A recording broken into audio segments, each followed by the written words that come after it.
நெற்றியில் திருநீறு வைப்பதால் இத்தனை நன்மைகளா? பொதுவாக அனைவராலும் அவ்வளவு எளிதாக திருநீர் எடுத்து நெற்றியில் வைக்கும் பாக்கியம் கிடைப்பதில்லை. காரணம், அது சிவபெருமானுக்கு உரிய பொருள்.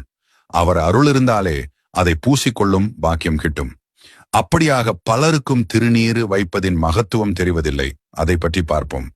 விதி வந்தால் அது தடுக்க எவர் வருவார் என்பதுதான் நம் அனைவருடைய நம்பிக்கையும்.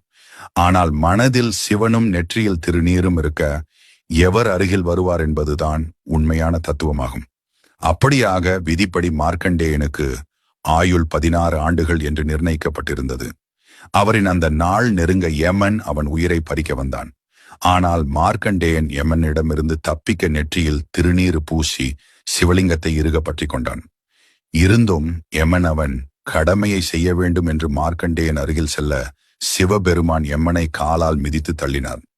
அதிலிருந்து யமன் அவருடைய தூதர்களிடம், எவர் ஒருவர் நெற்றியில் திருநீறு அணிந்து சிவநாமம் சொல்லியபடி இருக்கிறார்களோ அவர்களை விலகி செல்லுங்கள் என்று கட்டளையிட்டான். மேலும் திருநீருக்கு காப்பு, ரட்சை என்றும் பெயருண்டு. நாம் எப்பொழுதும் நெற்றியில் திருநீறு பூசிக்கொள்ளும் பொழுது சிவாய நம என்று நாமம் சொல்லியபடி பூசிக்கொள்ள வேண்டும். இதனால் நம்முடைய மனம் தூய்மை அடைவதோடு தீய சக்திகள் நம்மை அண்டாமல் சிவபெருமான் காத்தருள்வார்.